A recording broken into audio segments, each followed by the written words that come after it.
Assalamualaikum, my dear students. Today we are starting chapter number 5, Oram Self-Care Theory. Need oriented और problem oriented theory में से आज हमारी fourth theory है ओरम्स की। तो एक निमोनिक्स जो हमने बनाया हुआ था उसको याद करते हैं। ना हो होमवर्क, ओ से बनता है Oram self care theory. Mainly ये थ्योरी सेल्फ केयर डेफिसिट के लिए पॉपुलर है।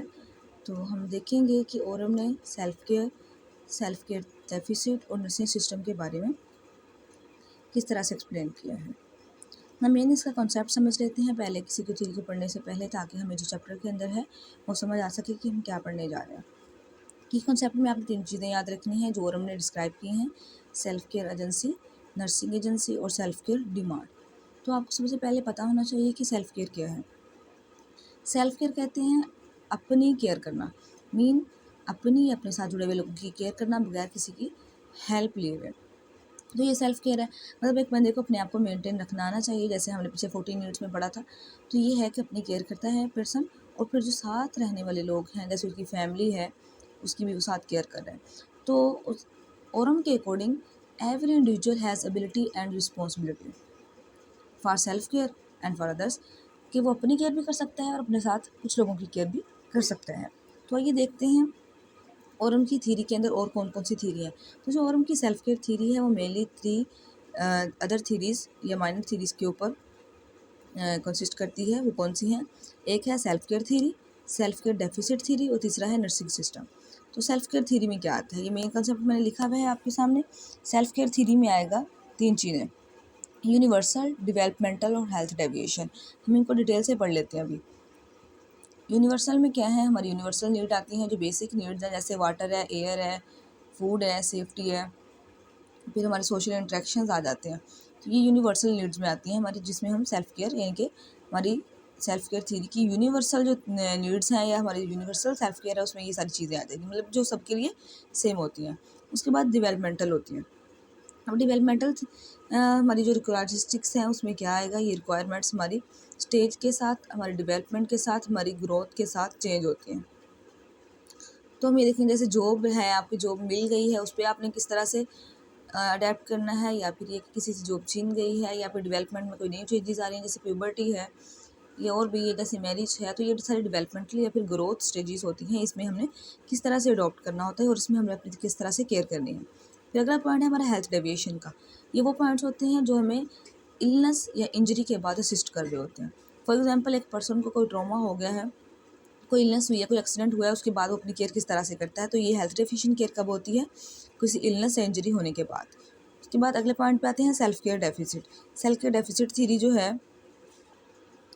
ये थ्योरी हमें बताती है कि अगर सेल्फ केयर में कुछ इस तरह से चीज़ें शामिल हो गई हैं जो डेफिसिट हैं, लेकिंग हैं, जो एक पर्सन के अंदर नहीं है एबिलिटी उसके अंदर उन चीज़ों को एक्सेस करने की या उस तक पहुंचने की, तो फिर क्या है कि उसको डिमांड करता है, वो रिक्वेस्ट की डिमांडिंग होती हैं। यही आएगा सेल्फ केयर डिमांड में भी यही चीज़ है, क्योंकि डेफिसिट क्या रहा है, लेक है उसके अंदर, तो फिर क्या है कि वो उसको हेल्प की ज़रूरत होगी, नर्सिंग सिस्टम की हेल्प की, या किसी नर्स की या किसी भी असिस्टेंट की ज़रूरत होगी। तो नर्सिंग सिस्टम क्या है? तीसरी चीज़ है हमारे पास नर्सिंग सिस्टम। ये वो एड है जो सेल्फ केयर को एकम्प्लिश करने में उसकी हेल्प कर रहा है। इसमें 3 तरह के सिस्टम जो हैं और हमने डिस्क्राइब किए हैं। एक है Holi compensatory system, partially compensatory system और सपोर्टिव एजुकेटिव। होली कंपनसेटरी में क्या होता है कि नर्स पेशेंट को, क्लाइंट को, किसी पर्सन को होल केयर प्रोवाइड कर रही होती है, जिसमें पेशेंट बिल्कुल भी कोऑपरेट नहीं करता। होली कंपनसेटरी मैकेनिज़्म होता है जो एक नर्स की तरफ से उसको ऑफर किया जाता है, उसको प्रोवाइड किया जाता है। जैसे अनकॉन्शियस पेशेंट होते हैं या आईसीयू के अंदर पेशेंट पड़े होते हैं, तो उनकी पोजीशनिंग बनाना, उनको बात देना, उनको मेडिकेट करना, तमाम चीज़ें जो हैं वो नर्स परफॉर्म कर रही होती हैं। उसके बाद अगला है पार्शली कंपनसेटरी सिस्टम। तो पार्शली या पार्टली कंपनसेटरी सिस्टम में क्या होता है कि पेशेंट असिस्ट कर रहा होता है उसको, और जब भी उसको नर्स असिस्ट करेगी तो उसकी थोड़ी सी ही असिस्टेंस की ज़रूरत होगी, वरना पेशेंट क्या है वो अपनी सेल्फ केयर कर सकते हैं। अब ये पेशेंट कौन से होते हैं? जैसे भी कोई पेशेंट है जिसको कोई ट्रॉमा हुआ है, कोई एक्सीडेंट हुआ है, लेकिन क्या है वो कॉन्शियस भी है और मूवमेंट भी कर सकता है, तो वहाँ पे स्टाफ उसको गाइड करेगी, साथ साथ बताती जाएगी, असिस्ट करेगी, मेडिकेट करेगी, न्यूट्रिशन का उसको बताएगी, वो लिख लेगा, उसको याद रख सकता है, उसको परफॉर्म भी कर सकता है, उसको एक्सरसाइज साथ हेल्प करवा सकती है, क्या है लेकिन वो अपनी एक्सरसाइज कर सकता है। मीन ये कि उसको अगर वो साथ लेके चलती है, ठीक है, पेशेंट को, किसी पेशेंट को, तो वो खुद से अपनी इन एक्टिविटीज़ को फुलफ़िल कर सकता है। तो ये क्या पार्शली कंपनसेटरी है, इसमें किसी हद तक क्लाइंट जो है वो सपोर्ट कर रहा होता है। अगला है सपोर्टिव एजुकेटिव। तो इसमें नर्स की बहुत कम ज़रूरत होती है, इसमें सिस्टर्स की कम ज़रूरत होती है, सिर्फ गाइडेंस देनी होगी हमने और पेशेंट खुद ही कर लेगा सारा कुछ। फॉर एग्जांपल अभी डायबिटिक का पेशेंट है, न्यू आया है, तो आपने इसको इंसुलिन एडमिनिस्टर करना सिखाना है, तो किस तरह से सिखाएंगे, आप उसको सिर्फ बता देंगे कि आपने इंसुलिन कितने यूनिट्स लगाने हैं और वो खुद लगा लेगा, ये है गाइडेंस। इसके अलावा हमारे पास और भी ओपीडी में पेशेंट्स आ रहे होते हैं, तो वो भी क्या है, सपोर्टिव एजुकेटिव सिस्टम के अंडर आते हैं। तो ये तो था बेसिक कॉन्सेप्ट जो हमने ओरम का पढ़ा है। उसके बाद किसी भी थ्योरी को जब हम पढ़ते हैं तो उसके अंदर हम उसका सबसे पहले थ्योरिस्ट का इंट्रोडक्शन पढ़ते हैं। तो आइए ओरम की थ्योरी में ओरम का इंट्रोडक्शन देखते हैं। ओरम का नाम क्या है, डोरोथिया ओरम था, ठीक है। अमेरिकन फोरमोस्ट नर्सिंग थ्योरिस्ट थी ये, और ये बाल्टीमोर में पैदा हुई हैं। इनके जो बर्थ जहाँ पे डेट है वो मेंशन नहीं है, तो आप यहाँ से याद रखनी है 1914 से 2007 तक। तो ये रिसेंट ही है स्टाफ या फिर ये थ्योरिस्ट जो भी हैं, तो उन्होंने कैसे, यहाँ पे ज़्यादा मेन डिटेल नहीं लिखी हुई, आपने थोड़ा सा बस याद रखना है कि उन्होंने BSN कहाँ से की है, MSN कहाँ से की है।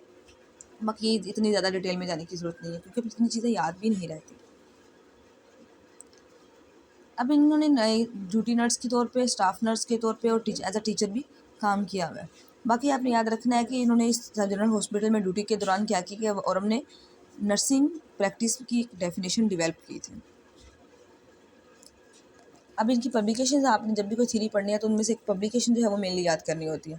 द होप ऑफ नर्सिंग एक आर्टिकल है जो और हमने लिखा था, और ये 1962 में लिखा गया है। अगले पेज पे आ जाते हैं। यहाँ से आपने कुछ भी याद नहीं करना, बस आपने ये लिखना है कि एक यहाँ पर पॉइंट है, पहले ये देख लें। और हमने डॉक्टरेट की इनकी डिग्री मिली थी, ऑनर डिग्री है, ये 1976 में मिली थी ऑनर डिग्री। और दूसरी डिग्री जो होती है जो हम अचीव करते हैं स्किल्स की बेस पे, उसका मैं आपको डिफरेंस पता होगा। ऑनर डिग्री वो होती है जिसमें किसी पर्सन ने एडमिशन नहीं लिया होता, लेकिन उसकी किसी रिस्पेक्ट के बिहाफ पे या उसकी किसी परफॉर्मेंस के बिहाफ पे उसको ऑनर की जाती है। अजम्पशंस देखनी है, कौन सी अजम्पशंस थी, कौन सी ऐसी चीज़ें हैं जो उनको फ़र्ज़ करते हैं। अजम्पशन कहते हैं वो जो चीज़ें हम खुद से फ़र्ज़ कर लेते हैं, एक्चुअल में वो होती नहीं है, लेकिन ये कि वो रियलिटी से मैच करती हैं, उनको अजम्पशंस कहते हैं। तो कुछ अजम्पशंस हैं जो बनाकर उन्होंने एक जनरल थ्योरी पेश की है। तो उन्होंने देखा है कि कोई भी ह्यूमन है उसमें उसको इनपुट की ज़रूरत होती है, ठीक है, उसके इन्वायरमेंट में, और उसको ताकि वो उस इन्वायरमेंट के अंदर अलाइव रह सके और जो अच्छा और वेल परफॉर्म कर सके। उसके बाद वो कहता है कि the power to act deliberately is exercise in caring for self and other. उसके बाद कहते हैं जो मेच्योर ह्यूमंस होते हैं, समटाइम उनकी लाइफ में भी कुछ लिमिटेशंस आ जाती हैं, कुछ लेकिंग्स आ जाती हैं उनकी एबिलिटी में, इसके लिए उनको बाहर से असिस्टेंस की ज़रूरत पड़ सकती है। और फिर वो साथ कहती है कि ह्यूमन ने डिस्कवर भी करते हैं, डेवलप भी करते हैं, ट्रांसमिट करते हैं केयर के कुछ रूल्स हैं, जिसमें जैसे हमारे पेरेंट्स हैं हमें केयर करना सिखाते हैं, फिर नेक्स्ट हम भी ऐसे ही करते हैं। वो अपने जो उनके सिबलिंग्स होते हैं उनके साथ किस तरह से बिहेव कर रहे होते हैं, उनको किस तरह से उनकी केयर कर रहे होते हैं, तो हम भी वैसे ही सीख जाते हैं। तो ये कि इंसान डिस्कवर भी करता रहता है, साथ साथ डिवेल्प भी करता रहता है और फिर उनको नेक्स्ट ट्रांसमिट भी करता रहता है। ह्यूमन स्ट्रक्चर जो रिलेशनशिप्स हैं, टास्क जो होते हैं, वो किस लिए होते हैं, ताकि वो सेल्फ केयर को प्रोवाइड कर सके। कुछ अजम्पशंस ही जो उन्होंने जनरल थ्योरी बनाने में यूज़ की हैं। नेक्स्ट पेज पे कुछ भी रीड करने की ज़रूरत नहीं है, हम अगले पेज पे आते हैं। यहाँ पे लिखा हुआ है जनरल थ्योरी ऑफ नर्सिंग। तो जनरल थ्योरी ऑफ नर्सिंग में और हमने क्या बताया, वही 3 रूल्स बताए हुए जो मैंने आपको पहले बताए हैं, ठीक है। तो आपने यहाँ पे याद रखना है कि ओरम की थ्योरी कंपोज करती है 3 इंटररिलेटेड थ्योरीज के ऊपर, यानी कि इसके अंदर बेसिकली 3 थ्योरीज फर्दर आती हैं। तो पहली थ्योरी क्या है कि सेल्फ केयर थ्योरी है, अगली सेल्फ केयर डेफिसिट है, और तीसरा जो है नर्सिंग सिस्टम है। फिर से मैं आपको बताऊँगी कि सेल्फ केयर कहते हैं, सेल्फ केयर इसमें सारा सेल्फ केयर को एक्सप्लेन करेंगे कि कोई भी पर्सन जो है वो अपनी केयर कर रहा है। सेल्फ केयर डेफिसिट का मतलब है कि उसमें हमने वो लेकिंग्स बतानी है, जो उसकी डिमांड्स बतानी है, जो उसकी सेल्फ केयर को अकम्प्लिश करने में ज़रूरी है, लेकिन वो खुद नहीं कर पा रहा, उसको असिस्टेंस की ज़रूरत है। और नर्सिंग सिस्टम वो एक थ्योरी इसमें बताएंगे कि नर्सिंग सिस्टम वो सिस्टम है जो इस पेशेंट को जिसके अंदर डेफिसिट्स हैं, लेकिंग्स हैं, उसको असिस्ट कर रहा है। तो मेरी ये तीन चीज़ें आपको समझ आ गई होंगी। अब ये जो कॉन्सेप्ट है और हमने यूज़ किए हैं, हम इसको कॉन्सेप्ट को बारी बारी पढ़ते हैं। तो यही कॉन्सेप्ट जो है इसको आगे लेकर और हमने थ्योरी पेश की है। पहला क्या है कि थ्योरी ऑफ सेल्फ केयर। तो कुछ मैंने हाईलाइटेड वर्ड्स लिखे हुए हैं, बुक के अंदर थोड़ी सी वर्डिंग कम्प्लेक्स है, तो इसको इतना ज़्यादा डिटेल में याद करने की ज़रूरत नहीं है। इसको मैंने पढ़ा है, आप भी इसको थोड़ा अगर चाहें तो रीड आउट कर सकते हैं, वरना ये इतने पॉइंट्स लिखे हुए हैं, आप इसमें अपना बेसिक कॉन्सेप्ट लिख सकते हैं। क्या है कि every individual has ability and responsibility to care for themselves and their dependents to maintain life health and wellbeing. तो क्या कि हर इंडिविजुअल के अंदर एबिलिटी भी होती है और रिस्पॉन्सिबिलिटी भी होती है कि वो अपनी भी केयर कर सकता है और दूसरों की भी कर सकता है, जो भी इसके ऊपर डिपेंडेंट्स होते हैं। जैसे हम अपने पेरेंट्स के ऊपर डिपेंडेंट कर रहे हैं, तो क्या है कि उन लाइफ को मेंटेन करने के लिए हेल्थ और वेलबींग को। अब यहाँ पर तीन चीज़ें लिखी हुई हैं थ्योरी ऑफ सेल्फ केयर में। सेल्फ केयर रिक्वेजिटेशन है, उसके बाद यूनिवर्सल है, ठीक है, ये हम आगे पढ़ेंगे कि सेल्फ केयर थ्योरी में कौन कौन सी रिक्वायरमेंट्स आती हैं। रिक्वेस्टीज का मतलब होता है requirements, what is need to. तो हमने ये देखना है सेल्फ केयर रिक्वेजिशन में क्या है कि कौन कौन सी रिक्वायरमेंट्स हैं। इसमें तीन तरह की रिक्वायरमेंट हैं जो डिस्क्राइब की गई हैं कि अपनी केयर करने के लिए कौन कौन सी चीज़ें जरूरी होती हैं, या फिर अपने साथ किसी की केयर कर भी रहे हैं, अगर हम साथ उसको थोड़ा सा हेल्प कर रहे हैं तो हमें किन किन चीज़ों की रिक्वायरमेंट हो सकती हैं। तो यहाँ पर तीन रिक्वेस्टीज बताई हुई हैं, यूनिवर्सल होती हैं, डेवलपमेंटल होती हैं और हेल्थ डेविएशन होती है। ये मैंने आपको पहले बेसिक कॉन्सेप्ट में बता दिया है, मेन जो है हम यहाँ पे देखते हैं डिटेल के साथ। पहला यूनिवर्सल सेल्फ केयर रिक्वेस्टीज, यानी कि यूनिवर्सली जो सबको रिक्वायरमेंट है सेल्फ केयर में, वो कौन सी है। तो ये होती हैं बेसिक नीड्स, जैसे एयर है, वाटर है, फूड है, रेस्ट है, सोशल इंटरेक्शन है। तो यहाँ पे थोड़ी सी और भी लिखी हुई है, जैसे एक्टिविटी और रेस्ट है, सॉलिट्यूड है और सोशल इंटरेक्शन है। प्रिवेंशन ऑफ हैजर्ड भी आपने याद रखना है। उसके अलावा प्रमोशन ऑफ ह्यूमन फंक्शनिंग या प्रमोशन ऑफ हेल्थ भी हो सकता है। तो ये सारी क्या है यूनिवर्सल नीड्स हैं, हमारी यूनिवर्सल रिक्वायरमेंट्स हैं। यहाँ पे एक पॉइंट आपने याद रखना है कि सेल्फ केयर जो एक्टिविटीज़ होती हैं are learn behaviour that people perform on their own behalf. तो आपने याद रखना है ये जो सेल्फ केयर की एक्टिविटीज़ होती हैं ये लर्न बिहेवियर होते हैं, ये खुद से ही इंसान ने सीखे होते हैं और अपने बिहाफ पे ही उसने डेवलप किए होते हैं, कोई स्पेशल रूल्स नहीं होते। फॉर एग्जांपल अपनी केयर करना हम कैसे सीखते हैं, हमारे लर्न बिहेवियर होते हैं जो हमें हमारे पेरेंट्स सिखाते हैं, हमारी सोसाइटी हमारा कल्चर हमें सिखाता है। तो ये और की थ्योरी में उन्होंने सेल्फ केयर रिक्वेस्टीज जो है वो बताई हुई है यूनिवर्सल जो है। पहले क्या है कि वही इंटेक ऑफ फूड को इंश्योर करना है, फिर इंटेक ऑफ वाटर है, फूड है, फिर हमने क्या करना है कि एलिमिनेशन प्रोसेस की प्रोविजन को भी मेक श्योर करना है। उसके बाद एक्टिविटी एंड रेस्ट है, सॉलिट्यूड और सोशल इंटरेक्शन है, हैजर्ड्स को हमने प्रिवेंट करना है और अपने सोशल ग्रुप के अंदर हमारी जो भी है उसमें हमने फंक्शनिंग को डिवेल्प करना है। ये हमने सारी प्रमोशन करनी है चीज़ों की, यानी कि डेवलपमेंट की और फंक्शनिंग की। अगली हमारी जो रिक्वेस्टीज़ हैं उनमें से है डेवलपमेंटल सेल्फ केयर रिक्वेस्टीज़, इनके डेवलपमेंटल जो स्टेजेस हैं उनके अकॉर्डिंग कौन कौन सी रिक्वायरमेंट है। तो ये नीड्स जो होती हैं वो रिलेट करती हैं लाइफ स्टेजेस के साथ और ग्रोथ के साथ, आपने इसको रीड आउट कर लेना है। कहते हैं कि developmental self care requisites are either specialised expression होते हैं यूनिवर्सल सेल्फ केयर रिक्वेस्टीज़ के, यानी कि जो हमारी पिछली रिक्वेस्टीज़ हैं उन्हीं का ही एक्सप्रेशन होता है, that have been particularised for developmental process. लेकिन ये कि किसी डेवलपमेंट के किसी खास एक स्टेज पे जाके ये हमें ज़रूरी होते हैं। मैंने आपको बताया था जैसे किसी की अभी कोई जॉब का लॉस हो गया तो उस पर उसने कैसे एडजस्ट करना है, या फिर अगर वो नई न्यू जॉब पे भी जा रहा है तो उसने न्यू इन्वायरमेंट में कैसे एडजस्ट करना है। नेक्स्ट देख लेते हैं हेल्थ डेविएशन सेल्फ केयर रिक्वेस्टीज़ क्या है। हेल्थ केयर सेल्फ रिक्वेस्टीज़ होती हैं जो needs arising from the arise करती हैं इलनेस या इंजरी से, यानी कि कोई भी इलनेस हुई है, कोई इंजरी हुई है, तो उसके बाद हमारी सेल्फ केयर रिक्वेस्टीज़ क्या होंगी। जिसमें हमने देखना है कि किसी पेशेंट को ऊपर पेन एब्डोमिनल पेन है, कोई उसने फूड खा ली है या कोई भी चीज़ खा ली है, या फिर उसने सीखना है, ठीक है, कोई भी काम, तो उसमें क्या है कि जैसे फ्रैक्चर हो गया उसने अब चलना सीखना है, या कोई इलनेस है, कोई इंजरी है, उसके बाद उसकी नीड्स क्या क्या हो सकती हैं। तो इसमें हम ये देखेंगे रिक्वेस्टीज कौन सी, seeking and securing appropriate medical assistance चाहिए होगी उसको, being aware and attending to the effective and results of pathological conditions and states. फिर इफेक्टिव उसने मेडिकली जो है प्रिस्क्राइब डायग्नोज और थेराप्यूटिक जो रिहेबिलिटेटिव मेजर्स हैं उनको कैरी आउट करना है। ये सारे पॉइंट्स जो हैं आपने उनको जस्ट रीड आउट कर लेना है। ये है आगे, ये हमने पढ़ा है अभी self care, theory of self care. अब आगे हम पढ़ते हैं theory of self care deficit, इनकी कौन सी चीज़ें जो हैं वो डेफिसिट हैं, कौन सी लेकिंग्स हैं जिनको फुलफिल करना ज़रूरी है। ये है थ्योरी ऑफ सेल्फ केयर। इसमें हम देखेंगे nursing need exist when a person self care demands their self care ability, के तब होती हैं जब भी नर्सिंग नीड की तब ज़रूरत पड़ेगी जब एक पर्सन अपनी सेल्फ केयर जो है वो खुद नहीं कर सकता, उसकी जो एबिलिटी है वो कम हो जाती है सेल्फ केयर करने की, तो उसकी जो डिमांड है वो बढ़ जाती है। इसमें हम एक पॉइंट और देखते हैं, फिर आपको सही से समझ आ जाएगी। When individual can't meet their own self care needs, तो सेल्फ केयर डेफिसिट अकर होता है, यानी कि जब वो अपनी नीड्स खुद पूरी नहीं कर सकता है तो सेल्फ केयर डेफिसिट आएगा, यानी कि उसमें कमी आ जाएगी। फिर नर्सिंग इज़ रिक्वायर्ड, तब हमें नर्सिंग की ज़रूरत पड़ेगी। तो बस ये है कि आप इसमें पॉइंट लिख देंगे, अपने पास लिख सकते हैं, इसको ज़्यादा डिटेल में जाने की ज़रूरत नहीं है। अगर चाहें तो आप रीड आउट कर लें, आपने बेसिक कॉन्सेप्ट लेना है, क्योंकि अगर ये पेपर में भी क्वेश्चन आ जाता है तो इतनी ज़्यादा डिटेल में नहीं लिखेंगे, 5 मार्क्स का मैक्सिमम क्वेश्चन होता है, तो ओवर डिटेल हमने नहीं लिखनी होती, आपने बेसिक कॉन्सेप्ट लिखना होता है। तो बेसिक कॉन्सेप्ट लिखने के लिए क्वेश्चन इनफ लॉन्ग है कि इसमें थोड़ा थोड़ा भी अगर हम लिखेंगे तो ये लेंथी हो सकता है। ये उन्होंने बताया कि किसी भी पेशेंट की, किसी भी क्लाइंट की हेल्प करने के लिए हम किस तरह से मेथड यूज़ कर सकते हैं, कौन कौन से मेथड यूज़ कर सकते हैं। तो ओरम ने 1999 में ये मेथड जो थे वो आइडेंटिफाई किए थे। क्या करेंगे, एक्ट फॉर और डूइंग फॉर अनदर, या फिर इसको गाइड कर देंगे, डायरेक्ट कर देंगे, या उसको फिजिकली और साइकोलॉजिकल सपोर्ट प्रोवाइड करेंगे, या फिर क्या है कि हम उसको प्रोवाइड करेंगे एक इन्वायरमेंट, कि इसके अंदर वो ऐसे इन्वायरमेंट बना देंगे जिसमें वो खुद अपनी हेल्प कर सकता है, खुद अपनी सेल्फ केयर कर सकता है, या फिर इसको टीच करेंगे, या फिर क्या करेंगे कि इंडिविजुअल को हमने हेल्प आउट करना है तमाम ये जितनी भी हमने मेथड्स बताए हैं हेल्प के, तो वो सबको पूरा कर सके। तो इनमें से नर्स क्या कर सकती है, एक मेथड भी, या फिर सारे मेथड भी यूज़ कर सकती है किसी को असिस्ट करने के लिए। अभी सेल्फ केयर डेफिसिट का एक कॉन्सेप्चुअल मॉडल दिया है, ये आपने याद रखना है, सेल्फ केयर डेफिसिट का मॉडल है। थोड़ा सा मैं आपको समझाती हूँ, ये याद करना मुश्किल था, मेरे लिए भी मुश्किल था, थोड़ा सा मैंने ईजी किया है आपको समझ आए। आपने वर्ड याद रखना है सेल्फ केयर, क्योंकि हम सेल्फ केयर पढ़ रहे हैं। अब सेल्फ केयर डेफिसिट हो गई है, ठीक है, इनके सेल्फ केयर में लेकिंग्स आ गई हैं, हमारी एबिलिटी अभी इतनी नहीं रही कि हम उसको खुद से परफॉर्म कर सकें। तो अब यहाँ पे वर्ड एक सेल्फ केयर एजेंसी।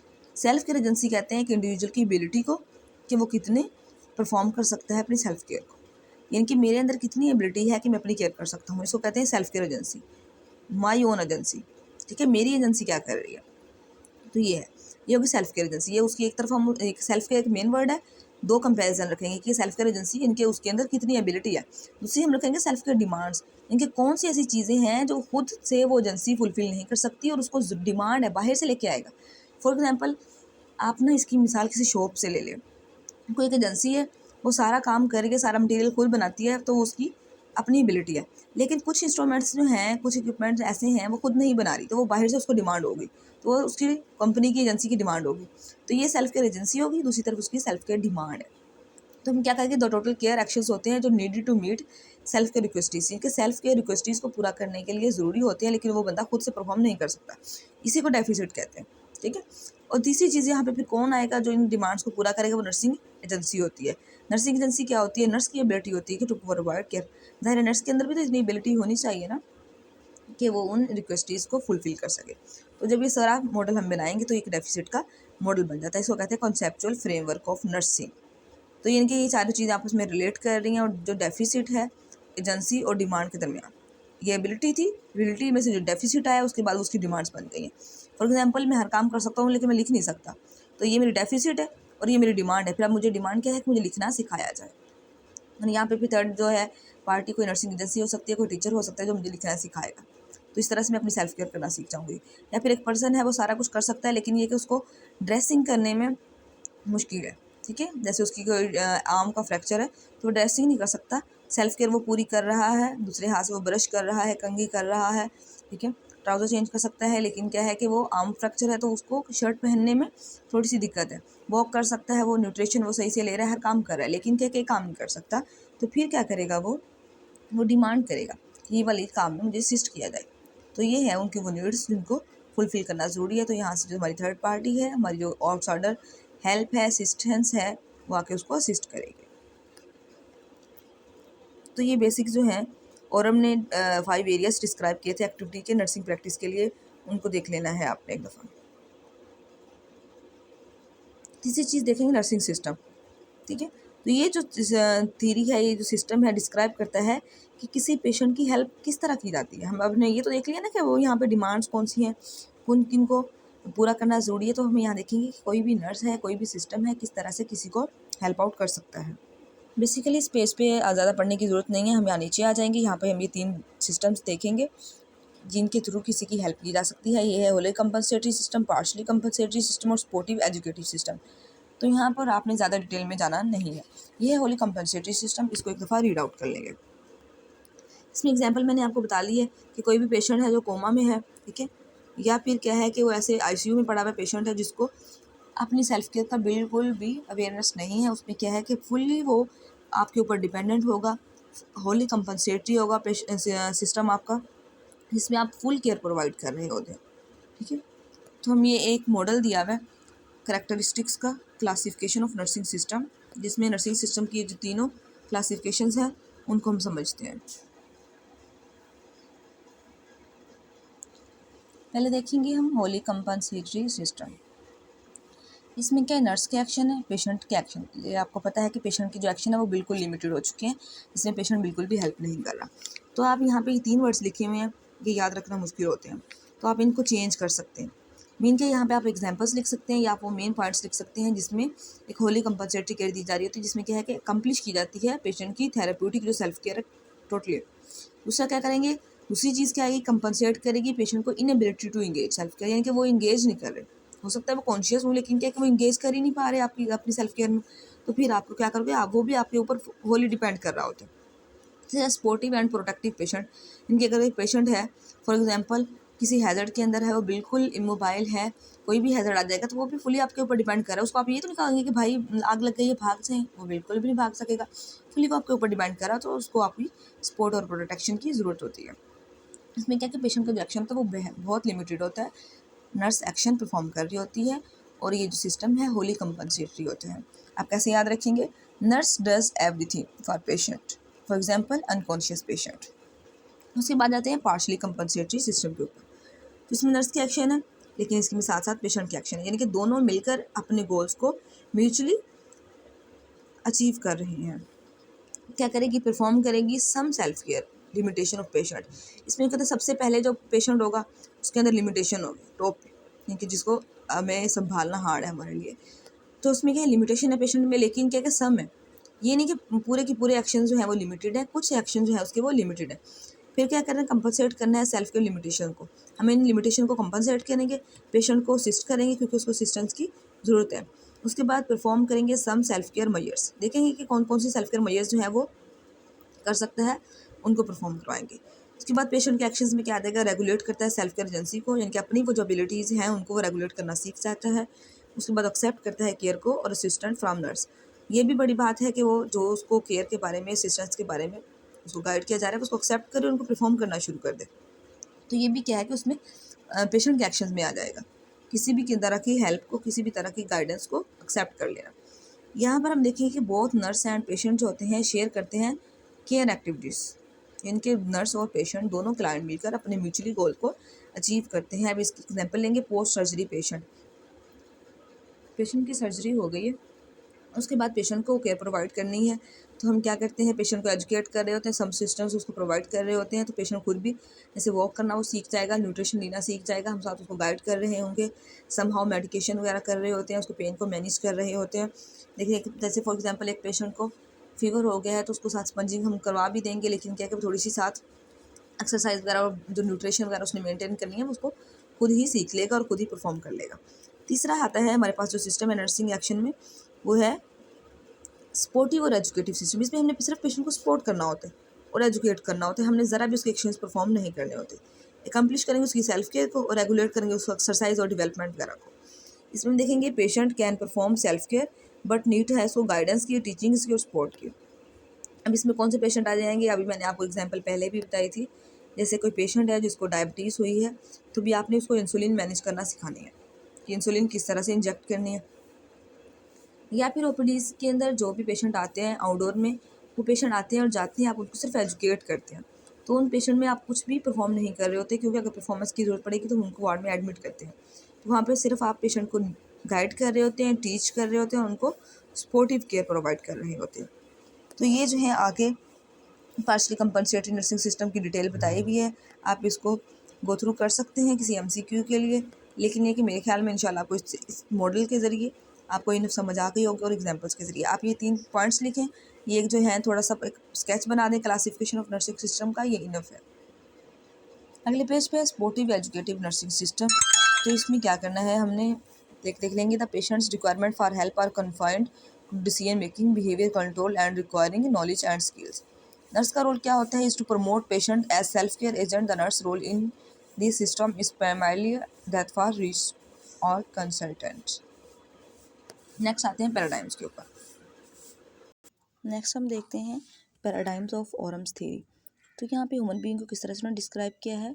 पैराडाइम्स में 4 चीज़ें देखनी होती हैं, पर्सन को, हेल्थ को, इन्वायरमेंट को और नर्सिंग को। तो यहाँ पर ह्यूमन बीइंग को हमने किस तरह से डिस्क्राइब किया है, ये वो पीछे हमने पेज पे चैप्टर के स्टार्ट में 5 असम्पशंस पढ़ी थी, वही यहाँ पे बताई हुई हैं कि किसी भी क्लाइंट की कौन सी असम्पशंस जो हैं इस थ्योरी के अंदर उसको नीडेड होती हैं। तो ये 5 नीडेड हम असम्पशंस पहले पढ़ चुके हैं। नेक्स्ट आते हैं हेल्थ के ऊपर। तो हेल्थ को यहाँ उन्होंने क्या बताया है कि वही हम जो डेफिनेशन आज तक पढ़ते आ रहे हैं कि हेल्थ क्या है कि स्टेट होती है फिजिकल, मेंटल और सोशल वेलबींग की, not merely the absence of disease. ये WHO की डेफिनेशन है, उन्होंने यही वाली डेफिनेशन जो है उनको आगे एक्सप्लेन किया है। नर्सिंग क्या है, नर्सिंग के बारे में हम पढ़ चुके हैं क्योंकि हमारा जो मेन टॉपिक है और हम सेल्फ केयर थ्योरी का वो सारा नर्सिंग सिस्टम के ऊपर ही डिपेंड कर रहा था। और speak to several facts related to the concept of nursing. उसमें हमने देख लिया है कि आर्ट ऑफ नर्सिंग जो है वो क्वालिटी केयर देना है, जिसमें हम पेशेंट को जो सेल्फ केयर डेफिसिट है या उनकी नीड्स जो है वो कम्प्लीट करने के लिए उनकी हेल्प कर रहे होते हैं। तो यहाँ पे आप अपने पास से लिख सकते हैं। आपको वर्ड टू वर्ड बुक वाली लाइनिंग्स याद रखने की ज़रूरत नहीं है, आपने बेसिक कॉन्सेप्ट लेना है। जब आपको थ्योरी का कॉन्सेप्ट होगा तो आप उसके अकॉर्डिंग लिख लेंगे कि उन्होंने इन्वायरमेंट को कैसे डिस्क्राइब किया है, नर्सिंग को कैसे डिस्क्राइब किया है और ह्यूमन बीइंग्स को कैसे किया है। तो आप जब कंसेप्ट याद रखेंगे तो आपको ज़्यादा डिटेल में जाने की भी ज़्यादा ज़रूरत नहीं पड़ेगी और क्या है कि चीज़ें आपको भूलेंगी भी नहीं। नेक्स्ट आते हैं इन्वायरमेंट के ऊपर। Nurse and patients roles define the expected behaviour for each in the specific nursing situation.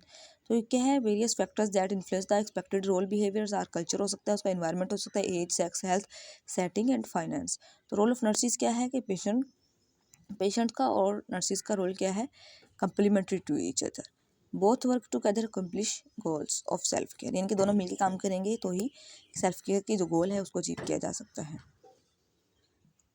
Next है ओरम्स ऑन नर्सिंग प्रोसेस। तो ये नर्सिंग प्रोसेस में मैंने आपको बताया है कि आपने किस तरह से सबसे पहले असेसमेंट करनी होती है, फिर आपने किसी उसमें डायग्नोज बनाते हैं, प्लान करते हैं, इम्प्लीमेंट करते हैं और वैल्यूएट करते हैं।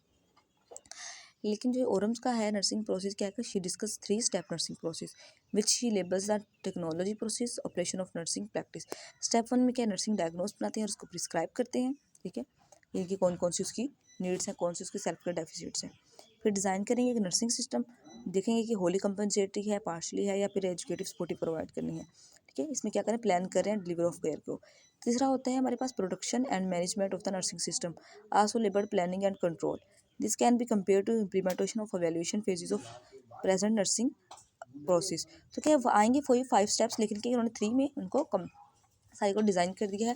तो आपने बस ये 3 स्टेप्स याद रखने के, उन्होंने 3 स्टेप्स दिए थे। इसमें क्या है, हमारी असेसमेंट और डायग्नोज भी आ जाएगा, फिर उसमें उन्होंने प्लानिंग बताई हुई है कि कौन सा हमें चूज़ करना है ना, डिलीवरी सिस्टम, नर्सिंग सिस्टम कह लेंगे, डिलीवरी ऑफ केयर कौन सी हमें प्रोवाइड करनी है। उसके बाद हमें उसको एवेल्यूएट कर लेंगे और इम्प्लीमेंट कर लेंगे थर्ड में, क्योंकि उसमें प्रोडक्शन और उसकी मैनेजमेंट को चेकआउट कर रहे हैं। ये हैं इन्होंने थोड़े थोड़े ड्रील में बताए हुए हैं, बस आप इसका मेन कॉन्सेप्ट ले लें क्योंकि नर्सिंग प्रोसेस इतना इंपॉर्टेंट नहीं होता। अब हमने देखना है characteristics, Orem's work and characteristics of theory. Orem's work and characteristics of theory. तो यहाँ पे हमने देखना है कि कैरेक्टरिस्टिक्स ऑफ ओरम थ्योरी, तो आपने याद रखनी है, वही पेज नंबर 6 के ऊपर जो थ्योरीज कैरेक्टरिस्टिक्स लिखी हुई हैं वो सारी की सारी ओरम की थ्योरी में मौजूद है। जैसे हमने देखा था ना पिछली थ्योरीज के अंदर कोई एक लेकिंग थी जिसमें लिमिटेशंस थी, ठीक है, तो यहाँ पे कोई लिमिटेशन नहीं है और उनकी जो थ्योरी है वो तमाम कैरेक्टरिस्टिक्स के ऊपर पूरा उतर रही है। तो क्या कहेंगे हम, ऑल कैरेक्टरिस्टिक्स आर प्रेजेंट। तो आपने पेज नंबर 6 के ऊपर जो कैरेक्टरिस्टिक्स हैं वो आपने सिंगल लाइन्स में याद करनी है कि थ्योरी जो होती हैं वो सिंपल है, जनरलाइजेबल भी है, लॉजिकल भी है, प्रैक्टिशनर इसको यूज़ कर सकते हैं, इससे नॉलेज को डिटेक्ट किया जा सकता है, इससे हाइपोथेसिस जनरेट किए जा सकते हैं और क्या है कि इससे जो बाकी थ्योरीज हैं उनके साथ ये मैच कर रही है, वैलिडेटेड जो थ्योरीज हैं उनके साथ रिलेट करती है। तो ये था आज का हमारा topic Oram self care theory के बारे में जो हमने डिटेल से पढ़ा है। इसमें यही बेसिकली चीज़ें याद करने की हैं, आप इनको देख लें। अगर आपका कोई क्वेश्चन है तो आप कमेंट सेक्शन में पूछ सकते हैं।